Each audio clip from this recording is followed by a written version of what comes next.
ನಮಸ್ಕಾರ. ಕನ್ನಡ ಒನ್ ನ್ಯೂಸ್ಗೆ ಸ್ವಾಗತ. ನಾನು ನಿಮ್ಮ ಭಾಗ್ಯನಾರಾಯಣ ಬೊಗ್ಗವರಪು. ಇತ್ತೀಚೆಗೆ ಗೋಧಿ ಮಾಧ್ಯಮಗಳು ಮೋದಿಯ ವಿರುದ್ಧ ಬಿಜೆಪಿ ವಿರುದ್ಧ ತಿರುಗು ಬಿದ್ದಿದ್ದಾವೆ ಅಂತಹದ್ದೊಂದು ಅನುಮಾನಗಳು, ಪ್ರಶ್ನೆಗಳು, ಚರ್ಚೆಗಳು ಎಲ್ಲ ಕಡೆ ನಡೀತಾ ಇದೆ. ಯಾಕೆಂದ್ರೆ ಅಂತಹ ಬೆಳವಣಿಗೆಗಳು ಆಗಿದ್ದಾವೆ, ನಿಜವಾಗ್ಲೂ ಆಗಿದ್ದಾವೆ. ಅದರಲ್ಲೂ ಗೋಧಿ ಮೀಡಿಯಾದ ಪಿತಾಮಹ ಅಂತ ಕರೆಸಿಕೊಳ್ಳಬಹುದಾದಂತಹ ಎಂಜಲು ಮಾಧ್ಯಮಗಳಿಗೆ ಸ್ಫೂರ್ತಿಯಾಗಿರುವಂತಹ ಅರ್ನಬ್ ಗೋಸ್ವಾಮಿ ಮೋದಿಯನ್ನ, ಮೋದಿ ಸರ್ಕಾರವನ್ನ, ಮೋದಿ ಮಂತ್ರಿಗಳನ್ನ ಪ್ರಶ್ನೆ, ನೇರ ಹೆಸರು ಹಿಡಿದು ಮೋದಿಯ ಹೆಸರು ಹೇಳಿ ಪ್ರಶ್ನೆ ಕೇಳ್ತಿರೋದಿದೆಯಲ್ಲ, ಅಂತಹ ಸನ್ನಿವೇಶದಲ್ಲಿ ಯಾರಿಗೇ ಆಗಲಿ ಇಂತಹದ್ದೊಂದು ಅನುಮಾನ ಬಂದೇ ಬರುತ್ತೆ. ಓಕೆ, ಗೋಧಿ ಮಾಧ್ಯಮಗಳು ಸುಧಾರಿಸ್ತಾ ಇದ್ದಾವೆ, ಪತ್ರಿಕೋದ್ಯಮಕ್ಕೆ ವಾಪಸ್ ಬರ್ತಿದ್ದಾವೆ, ಎಂಜಲು ಮಾಧ್ಯಮದಿಂದ ಪತ್ರಿಕೋದ್ಯಮಕ್ಕೆ ವಾಪಸ್ ಬರ್ತಿದ್ದಾವೆ ಅನ್ನೋದು ಸಾಧ್ಯತೆ ಇರುತ್ತೆ. ಅದರ ಜೊತೆಗೆ NDTV ಮೊನ್ನೆ ಕೈಲಾಶ್ ವಿಜಯವರ್ಗೀಯ ಅನ್ನುವಂತಹ ಮಂತ್ರಿ, ಮಧ್ಯಪ್ರದೇಶದ ಮಂತ್ರಿ, ತನ್ನ ಕ್ಷೇತ್ರದಲ್ಲಿ ಕುಡಿಯುವ ನೀರಿನಲ್ಲಿ ಕಕ್ಕಸ್ಸು ನೀರು ಬೆರೆತು 15 ಜನ ಇಲ್ಲಿಯವರೆಗೆ ಪ್ರಾಣ ಕಳ್ಕೊಂಡಿದಾರಲ್ಲ, ಆ ಕುರಿತು ಪ್ರಶ್ನೆ ಕೇಳಿದಾಗ ಎಷ್ಟು ತಾತ್ಸಾರದಿಂದ, ದುರಹಂಕಾರದಿಂದ ಕೆಲಸಕ್ಕೆ ಬಾರದ ಪ್ರಶ್ನೆ ಕೇಳಬಾರ್ದು ಅಂದಿದ್ದೊಂದಾದ್ರೆ, ಇನ್ನೊಂದು ಕಡೆ ಘಂಟೆ ಅಲ್ಲಾಡಿಸು ಅನ್ನುವಂಥ ರೀತಿಯಲ್ಲಿ ಘಂಟ ಅನ್ನುವಂತಹ ಪದವನ್ನ ಪತ್ರಕರ್ತರಿಗೆ ಬಳಸಿದ್ದು ನಿಮಗೆ ಗೊತ್ತೇ ಇದೆ. ಅದನ್ನ NDTV ದೊಡ್ಡ ಮಟ್ಟದಲ್ಲಿ ಇಡೀ ದೇಶಕ್ಕೆ ತೋರಿಸ್ತು. ಆಗಲೂ ಸಹ ಎದ್ದ ಪ್ರಶ್ನೆ ಅಂದ್ರೆ, ಓಕೆ, ಅರ್ನಬ್ ಗೋಸ್ವಾಮಿ ಜೊತೆಯಲ್ಲಿ NDTV ಪತ್ರಕರ್ತರು ಸಹ ಗೋಧಿ ಮಾಧ್ಯಮದಿಂದ ಹೊರಗೆ ಬರ್ತಿದ್ದಾರೆ ಅಂತ. ಇನ್ನು ABP ನ್ಯೂಸ್ ಅನ್ನುವಂತಹ ಇನ್ನೊಂದು ಪಕ್ಕಾ ಮೋದಿ ಸಪೋರ್ಟಿಂಗ್ ಚಾನಲ್, ಅದು ಸಹ ಒಂದಷ್ಟು ಪ್ರಶ್ನೆಗಳನ್ನ ಕೇಳೋದಕ್ಕೆ ಶುರು ಮಾಡಿದೆ ಮೋದಿ ಸರ್ಕಾರವನ್ನ. ಆಗಲೂ ಅನುಮಾನ ಬಂತು, ಓಕೆ, ಗೋಧಿ ಮಾಧ್ಯಮಗಳು ಬದಲಾಗ್ತಿದ್ದಾವೆ. ಹಾಗಾದ್ರೆ ನಿಜವಾಗಿಯೂ ಸಹ ಗೋಧಿ ಮಾಧ್ಯಮಗಳು ಬದಲಾಗ್ತಿದ್ದಾವಾ? ಅದನ್ನ ನನ್ನ ಗಮನದಲ್ಲಿ ಬಂದಿರುವ ಅಂಶಗಳ ಮೂಲಕ ವಿಶ್ಲೇಷಣೆ ಮಾಡುವಂತಹ ಪ್ರಯತ್ನವನ್ನು ಮಾಡ್ತೀನಿ. ಸೊ ಒಂದೊಂದಾಗಿ ನೋಡೋಣ. ಸೊ ಮೊದಲಿಗೆ ಅರ್ನಬ್ ಗೋಸ್ವಾಮಿ ತಗೊಳ್ಳೋಣ. ಆತ ಇತ್ತೀಚಿನ ದಿನಗಳಲ್ಲಿ ಏನೆಲ್ಲ ಪ್ರಶ್ನೆಗಳನ್ನು ಕೇಳಿದ್ದಾನೆ ಅಂತ. ಇವರೆಲ್ಲ ಎಂಜಲು ಮಾಧ್ಯಮದವರು, ಹಾಗಾಗಿ ಮರ್ಯಾದೆ ಇಲ್ಲ. ಕೇಳಿದ್ದಾನೆ, ನೋ ಡೌಟ್, ಸಿಂಗುಲರ್ ಅಷ್ಟೇ.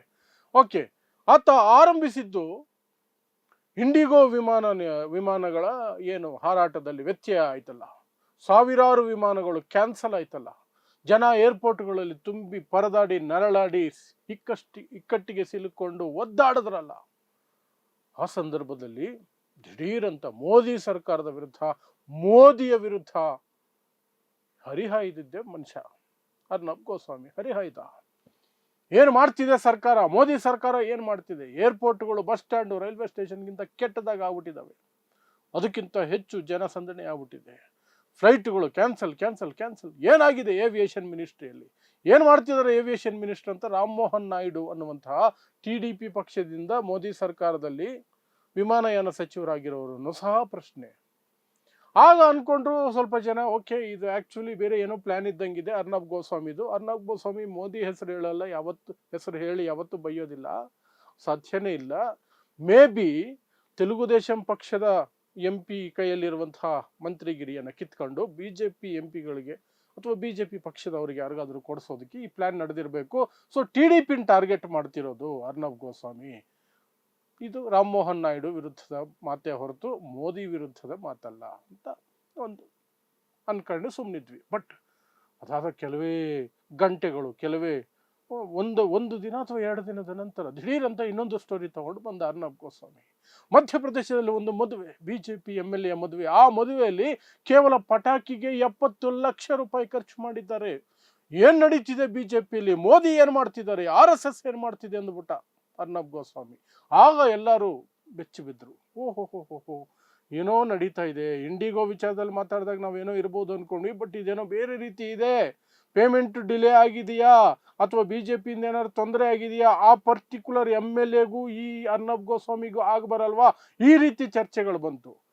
ಬಟ್ ಅದು ಪ್ರತಿದಿನ ಒಂದೊಂದು ವಿಚಾರನ ಇಟ್ಕೊಂಡು ಮೋದಿ ಹೆಸರು ಹೇಳಿ ಬೈಯೋದಕ್ಕೆ ಶುರು ಮಾಡೋದ್ನಲ್ಲ, ಟೀಕೆ ಮಾಡೋದಕ್ಕೆ ಶುರು ಮಾಡೋದ್ನಲ್ಲ, ಆಗ ಓಕೆ, ಅರ್ನಬ್ ಗೋಸ್ವಾಮಿ ಬದಲಾಗ್ತಿದ್ದಾನೆ. ಗೋಧಿ ಮಾಧ್ಯಮದ ಕಡೆಗೆ ಬರ್ತಿದ್ದಾನೆ, ಸರಿಯಾದ ರೂಟಿಗೆ ಬರ್ತಿದ್ದಾನ ವಾಪಸ್ಸು ಅಂತ ನೋಡಿದಾಗ ಅವನು ತಗೊಂಡಂತಹ ಅಂಶಗಳು ದೆಹಲಿಯ ವಾಯು ಮಾಲಿನ್ಯದ ಕುರಿತಾಗಿ ದೆಹಲಿ ಮುಖ್ಯಮಂತ್ರಿ, ಪ್ರಧಾನಮಂತ್ರಿ ಎಲ್ಲರನ್ನೂ ಟೀಕೆ ಮಾಡಿದ್ದೆ, ಎಲ್ಲರನ್ನೂ ವಿಮರ್ಶೆ ಮಾಡಿದ್ದು. ಆ ನಂತರ ಕುಲ್ದೀಪ್ ಸಿಂಗ್ ಸೆಂಗಾರ್ ಉತ್ತರ ಪ್ರದೇಶದ ಮಾಜಿ ಬಿಜೆಪಿ MLA ರೇಪಿಸ್ಟ್ ಅಂತ ಕನ್ವಿಕ್ಟ್ ಆಗಿ ಜೀವಾವಧಿ ಆಗಿರುವಂಥವನು, ಮತ್ತೆ ಆ ಸಂತ್ರಸ್ತೆಯ ತಂದೆಯನ್ನು ಕೊಂದಿರುವಂಥ ಆರೋಪದಲ್ಲಿ 10 ವರ್ಷ ಜೈಲಲ್ಲಿರೋ ಅವನಿಗೆ ಒಂದು ಹೈಕೋರ್ಟ್ ಶಿಕ್ಷೆಯನ್ನ ಅಮಾನತು ಮಾಡಿ ಬೇಲ್ ಕೊಡ್ತಲ್ಲ, ಆ ವಿಚಾರವಾಗಿಯೂ ಸಹ ಭಯಂಕರ ಬ್ಲಾಸ್ಟ್ ಮಾಡ್ದ ಮೋದಿ ಸರ್ಕಾರ, ಭಯಂಕರ ಬ್ಲಾಸ್ಟ್ ಮಾಡ್ದ. ಆ ನಂತರ ಬಂದಿದ್ದು ಅರಾವಳಿ ಬೆಟ್ಟಗಳ ಬಗ್ಗೆ. ಏನಾಗ್ತಿದೆ ಅರಾವಳಿ ಬೆಟ್ಟ, ಇಡೀ ಉತ್ತರ ಭಾರತವನ್ನು ಮರಳುಗಾಡು ಮಾಡಕ್ಕೆ ಹೊರಟಿದೆ ಮೋದಿ ಸರ್ಕಾರ ಅಂತ ಅದರ ವಿರುದ್ಧನೂ ಒಂದಷ್ಟು ಮಾತುಗಳು. ಅದಾದ ನಂತರ ಇಂದೋರ್ ಮಧ್ಯಪ್ರದೇಶದ ಇಂದೋರ್ನಲ್ಲಿ ಕಲುಷಿತ ನೀರು, ಕಕ್ಕಸ ನೀರು ಕುಡಿದು ಒಂದಷ್ಟು ಸಾವುಗಳಾಗಿದ್ದ ವಿಚಾರವಾಗಿ ಬ್ಯಾಕ್ ಟು ಬ್ಯಾಕ್ ಪ್ರಶ್ನೆಗಳು ಮೋದಿ ಸರ್ಕಾರಕ್ಕೆ. ಡಬಲ್ ಇಂಜಿನ್ ಸರ್ಕಾರ ಏನ್ ಮಾಡ್ತಿದೆ, ಯಾರೀ ಮಂತ್ರಿ, ಯಾರೀ ಬಿಜೆಪಿ, ಯಾರೀ ಮುಖ್ಯಮಂತ್ರಿ, ಪ್ರಧಾನಮಂತ್ರಿ ಏನ್ ಮಾಡ್ತಿದ್ದಾರೆ, ಯಾಕೆ ಗಮನಿಸ್ತಾ ಇಲ್ಲ? ಬ್ಲಾಸ್ಟ್. ಸೊ ಇದು ಒಂದು ಸೂಚನೆಯನ್ನು ಕೊಡ್ತು, ಓಕೆ ಅರ್ನಬ್ ಗೋಸ್ವಾಮಿ ಬದಲಾಗ್ತಿದ್ದಾನೆ ಅಂತ. ಕೊನೆಯಲ್ಲಿ ಹೇಳ್ತೀನಿ, ನಿಜವಾಗ್ಲೂ ಇವರು ಬದಲಾಗ್ತಿದಾರಾ ಅಥವಾ ಬೇರೆ ಏನಿದೆಯಾ ಅಂತ ತೋರಿಸ್ತೀನಿ, ಆಮೇಲೆ ನಾನು ವಿವರಿಸುವಂತ ಪ್ರಯತ್ನ ಮಾಡ್ತೀನಿ. ಸದ್ಯಕ್ಕೆ ಬದಲಾಗಿದ್ದಾರೆ ಅನ್ನೋ ಅನುಮಾನ ಬರುವ ರೀತಿಯಲ್ಲಿ ಏನೇನಾಗಿದೆ ಅನ್ನೋದನ್ನು ನೋಡೋಣ. ಇನ್ನು NDTV ನಿಮಗೆ ಗೊತ್ತಿರೋ ಹಾಗೆ ಅದಾನಿ ಕೈಗೆ ಬಂದ ನಂತರ ಅದು ಮೋದಿ ಭಕ್ತ ಚಾನಲ್ ಆಗೋಯ್ತು. ಎಲ್ಲ ಮೋದಿ ಭಕ್ತಿಯನ್ನು ಅಲ್ಲಿ ಪ್ರದರ್ಶನ ಮಾಡೋಕೆ ಶುರು ಮಾಡಿದ್ರು. ಅಂತಹ NDTV ಈ ಇಂದೋರ್ ಕಲುಷಿತ ನೀರಿನಿಂದ ಜನ ಸಾವು ಆಗಿರುವಂತಹ ವಿಚಾರದಲ್ಲಿ ಅಲ್ಲಿನ ಮಂತ್ರಿ ಕೈಲಾಶ್ ವಿಜಯವರ್ಗೀಯ ಆತನ ಬಳಿ ಹೋಗಿ ಬೈಟ್ ತೆಗೆದುಕೊಳ್ಬೇಕಾದ್ರೆ ಆತ ಬಳಸಿದಂತಹ ಪದಗಳು, ತೋರಿದ ಪ್ರತಿಕ್ರಿಯೆಗೆ NDTV ರೊಚ್ಚಿಗೆದ್ದು ಬಿಡ್ತು. ಇಂತಹ ಕೆಲಸಕ್ಕೆ ಬಾರದ ಪ್ರಶ್ನೆ ಕೇಳಬೇಡಿ ಅಂದ್ಬಿಟ್ಟ. 10 ಜನ ಸತ್ತೋಗಿದಾರಲ್ಲ ಅಂತ ಕೇಳೋ ಪ್ರಶ್ನೆಗೆ ಕೆಲಸಕ್ಕೆ ಬಾರದ ಪ್ರಶ್ನೆ ಅಂತ ಹೇಳಿದ್ರೆ ಬಡವರ ಜೀವಕ್ಕೆ ಅದೆಲ್ಲ ವೇಸ್ಟ್ ಬಾಡಿಗಳ ಬಗ್ಗೆ ಮಾತಾಡಬೇಡಿ ಅಂತ. ಆ ನಂತರ ಹೇಳ್ತಾನೆ ಅವನು, ಗಂಟಾ ನಿನಗೆ ಗೊತ್ತಿದೆ, ಗಂಟಾ ಅಂದ್ರೆ ಹಿಂದಿಯಲ್ಲಿ ತುಂಬಾ ಕೆಟ್ಟ ಪದ ಆಗುತ್ತೆ. ಆ ರಿಪೋರ್ಟರ್ ರೊಚ್ಚಿಗೆದ್ದು ಬಿಟ್ಟ, ಇಷ್ಟು ಸೀನಿಯರ್ ಲೀಡರ್ ಆಗಿ, ಇಷ್ಟು ಸೀನಿಯರ್ ಮಿನಿಸ್ಟರ್ ಆಗಿ ಹೀಗೆ ಮಾತಾಡ್ತಿರಲ್ಲ, ಏನು ನಿಮ್ಮ ನಾಲ್ಗೆ ಮೇಲೆ ಹತೋಟಿ ಇಲ್ವಾ, ಹಾಗೆ ಹೀಗೆ ಅಂತ. ಅದನ್ನ NDTV ಆ ಕ್ಲಿಪ್ಪನ್ನು ಹಾಕಿ ಎಲ್ಲ ಕಡೆ ಸೋಷಿಯಲ್ ಮೀಡಿಯಾ ಎಲ್ಲ ಕಡೆ ಹಾಕ್ತು. ಸೊ NDTVನೂ ಬದಲಾಗ್ಬಿಡ್ತಾ. ಆ ಅನುಮಾನಕ್ಕೆ ಇದು ಎಡೆ ಮಾಡಿಕೊಡ್ತು. ಆಮೇಲೆ ಏನಾಯ್ತು NDTV ಕಥೆ ಹೇಳ್ತೀನಿ, ಅರ್ನಬ್ ಗೋಸ್ವಾಮಿದು ವಾಸ್ತವಾಂಶ ಹೇಳ್ತೀನಿ. ಸೊ ಇದು ಹೀಗೆ ABP ಅನ್ನುವಂತಹ ಇನ್ನೊಂದು ಬಕೆಟ್ ಚಾನಲ್ ಅದು ಸಹ ಪ್ರಶ್ನೆ ಕೇಳೋದಕ್ಕೆ ಶುರು ಮಾಡಿದೆ. ಅರಾವಳಿ ವಿಚಾರದಲ್ಲಿ, ದೆಹಲಿ ವಾಯು ಮಾಲಿನ್ಯದ ವಿಚಾರದಲ್ಲಿ ಒಂದೊಂದೇ ನಿಧಾನಕ್ಕೆ ಕೇಳ್ತಾ ಇದ್ದಾರೆ. ಹಾಗಾದ್ರೆ ನಿಜವಾಗ್ಲೂ ಗೋಧಿ ಮಾಧ್ಯಮಗಳು ಬದಲಾಗಿದ್ದಾವ? ಈಗ ವಾಸ್ತವವನ್ನು ತಿಳಿಸ್ತೀನಿ ನಮ್ಗೆ. ಮೊನ್ನೆ ತಾನೇ ಒಂದು TV18ನಲ್ಲಿ ಒಂದು ಇಂಟರ್ವ್ಯೂ ಬರ್ತಾ ಇತ್ತು. ಯಾವುದು, ಇದೇ ಕೈಲಾಶ್ ವಿಜಯವರ್ಗೀಯ, ಯಾರು 10 ಜನರ ಸಾವಿಗೆ ಕೆಲಸಕ್ಕೆ ಬಾರದ ಪ್ರಶ್ನೆ ಅಂದಿದ್ನಲ್ಲ ಮಂತ್ರಿ, ಮಧ್ಯಪ್ರದೇಶದ ಮಂತ್ರಿ, ಕಲುಷಿತ ನೀರು ವಿಚಾರದಲ್ಲಿ, ಆತನ ಇಂಟರ್ವ್ಯೂ TV18 ಅಂಬಾನಿಯ ಚಾನಲ್. ಅದರಲ್ಲಿ ಪತ್ರಕರ್ತ ಕೇಳೋ ಪ್ರಶ್ನೆ ಏನು ಗೊತ್ತಾ, ಆ ಮಂತ್ರಿಗೆ, ಪಾಪ ನೀವು 2 ದಿನಗಳಿಂದ ಮಲಗೇ ಇಲ್ವಲ್ಲ ಸರ್, ನಿದ್ದೆನೇ ಬರ್ತಿಲ್ವಲ್ಲ ಸರ್, ನಿಮ್ಗೆ ನಿದ್ದೆನೇ ಮಾಡಿಲ್ವಲ್ಲ ಸರ್?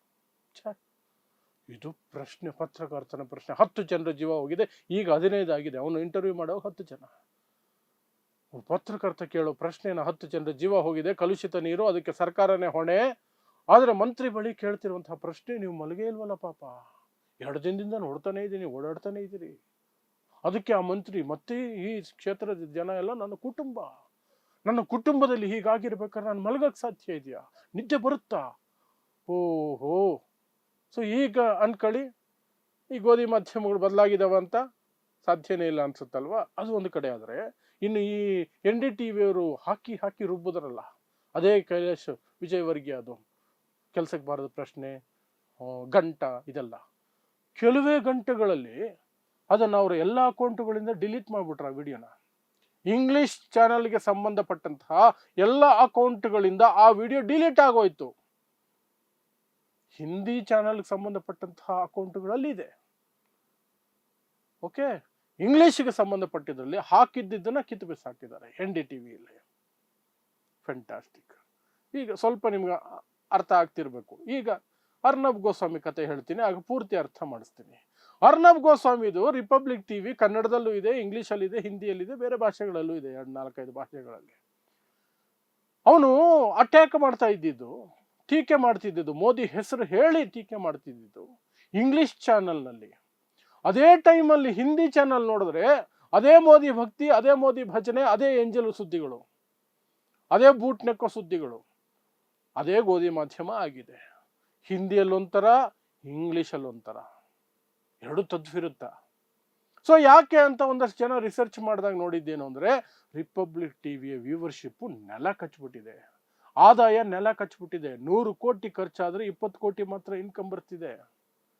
ಹಾಗಿರಬೇಕಾದ್ರೆ ಕೇವಲ ಮೋದಿ ವಿರೋಧಿಗಳು ಅವರನ್ನು ಟೀಕೆ ಮಾಡ್ಕೊಂಡಿದ್ರೆ, ಮೋದಿ ಭಕ್ತರು ಮಾತ್ರ ಟಿವಿ ಚಾನೆಲ್ ನೋಡಿದ್ರೆ ನಮಗೆ ಲೆಕ್ಕಾಚಾರ ಆಗ್ತಿಲ್ಲ, ದುಡ್ಡು ಬರ್ತಿಲ್ಲ, ವ್ಯೂವರ್ಶಿಪ್ ಬಿದ್ದೋಗ್ತಿದೆ. ಹಾಗಾಗಿ ಏನು ಮಾಡೋಣ, ಒಂದು ಚಾನಲಲ್ಲಿ ಹಂಗೆ, ಒಂದು ಚಾನಲಲ್ಲಿ ಹಿಂಗೆ. ಆವಾಗ ಮೋದಿ ವಿರೋಧಿಗಳು ಇಂಗ್ಲಿಷ್ ಚಾನಲ್ ನೋಡಲಿ, ಮೋದಿ ಭಕ್ತರು ಜಾಸ್ತಿ ನಾರ್ತ್ ಇಂಡಿಯಾದಲ್ಲಿರೋದು ಹಿಂದಿ ಚಾನಲ್ ನೋಡಲಿ, ಅಲ್ಲಿ ವ್ಯೂವರ್ಶಿಪ್ ಇನ್ಕ್ರೀಸ್ ಆಗುತ್ತೆ. ಇಲ್ಲಿ ಮೋದಿ ವಿರೋಧಿಗಳು ಈ ಕಡೆ ನೋಡಿದ್ರೆ ಇದು ಇನ್ಕ್ರೀಸ್ ಆಗುತ್ತೆ. ಎರಡು ಮಿಕ್ಸ್ ಆದರೆ ನನ್ನ ಇನ್ಕಮ್ ಇಂಪ್ರೂವ್ ಆಗುತ್ತೆ ಅನ್ನೋ ಲೆಕ್ಕಾಚಾರದಲ್ಲಿ ಅರ್ನಬ್ ಗೋಸ್ವಾಮಿ ಬದಲಾದಂತೆ ನಾಟಕ ಆಡ್ತಿದ್ದಾನೆ ಅಂತ ಆ ಗ್ರಾಫುಗಳಿಂದ ಗೊತ್ತಾಯಿತು. ಸೊ NDTV ಅವರು ಇಂಗ್ಲಿಷ್ ತಮ್ಮ ಅಕೌಂಟುಗಳಲ್ಲಿ, ಅದು ಎಕ್ಸ್ ಖಾತೆ ಇರ್ಬೋದು, ಫೇಸ್ಬುಕ್ ಇರಬಹುದು, ಬೇರೆ ಕಡೆ ಎಲ್ಲ ಡಿಲೀಟ್ ಮಾಡಿದ್ದು ಒಂದು. ಈ ಅರ್ನಬ್ ಗೋಸ್ವಾಮಿ ಇಂಗ್ಲಿಷ್ ಚಾನಲಲ್ಲೇ ಬೇರೆ ಮಾತು, ಹಿಂದಿ ಚಾನಲಲ್ಲೇ ಬೇರೆ ಮಾತು ಮಾತಾಡ್ತಿರೋದು. ಮತ್ತು TV18 ಅಂತವರು ನೀವು ಇದೇನೇ ಮಾಡಿಲ್ಲ ಅಂತ ಬಕೆಟ್ ಹಿಡಿತಾ ಇದ್ದಿದ್ದು. ಇದೆಲ್ಲ ನೋಡಿದಾಗ ಈ ಎಂಜಲು ನಾಯಿಗಳ ಬಾಲ, ಡೊಂಕೆ ಇವು ಬದಲಾದಂತೆ ತೋರಿಸ್ತಿದ್ದಾರೆ ಅಂದರೆ ಅದರ ಹಿಂದೆ ಏನೋ ಒಂದು ಷಡ್ಯಂತ್ರ ಇರುತ್ತೆ, ಏನೋ ಒಂದು ದೊಡ್ಡ ಲೆಕ್ಕಾಚಾರ ಇರುತ್ತೆ, ಏನೋ ಒಂದು ಕುತಂತ್ರ ಇರುತ್ತೆ ಅನ್ನೋದಕ್ಕೆ ಇವೆಲ್ಲವೂ ಸಾಕ್ಷಿ ಆಗ್ತಾ ಹೋಗ್ತವೆ. ಸೊ ಈಗ ನಿಮ್ಮ ಪ್ರಶ್ನೆ, ನಾನು ಹಾಕಿರುವಂತಹ ಪ್ರಶ್ನೆಗಳೇನು, ಗೋಧಿ ಮಾಧ್ಯಮಗಳು ಬದಲಾಗಿದ್ದಾವ ಅಂತ. ಬದಲಾಗಿಲ್ಲ ಅನ್ನೋದೇ ಉತ್ತರ ಆಗತ್ತೆ. ಅದಕ್ಕೆ ಸಾಕ್ಷಿಯಾಗಿ ನಿಮಗೆ ಈ ವಿವರಣೆಗಳನ್ನು ಕೊಟ್ಟಿದ್ದೀನಿ. ಸೊ ಇದಿಷ್ಟು ಗೋಧಿ ಮಾಧ್ಯಮಗಳು ಇತ್ತೀಚೆಗೆ ಮೋದಿ ಸರ್ಕಾರವನ್ನ, ಮೋದಿ ಹೆಸರು ಹೇಳಿ ಟೀಕೆ ಮಾಡ್ತಿರೋ ಹಿನ್ನೆಲೆಯಲ್ಲಿ ಅವರು ಬದಲಾಗಿದ್ದಾರಾ, ತಿರುಗು ಬಿದ್ದಿದ್ದಾರಾ ಅನ್ನುವಂತಹ ಚರ್ಚೆಗಳು ಜಾರಿಗೆ ಬಂದಿದ್ದಾವಲ್ಲ, ಅವುಗಳಿಗೆ ನನ್ನ ವಿಶ್ಲೇಷಣೆ. ಸೊ ನೋಡ್ತಾ ಇರಿ ಸಮಾಜಕ್ಕಾಗಿ ಕನ್ನಡ 1 ನ್ಯೂಸ್. ನಮಸ್ಕಾರ.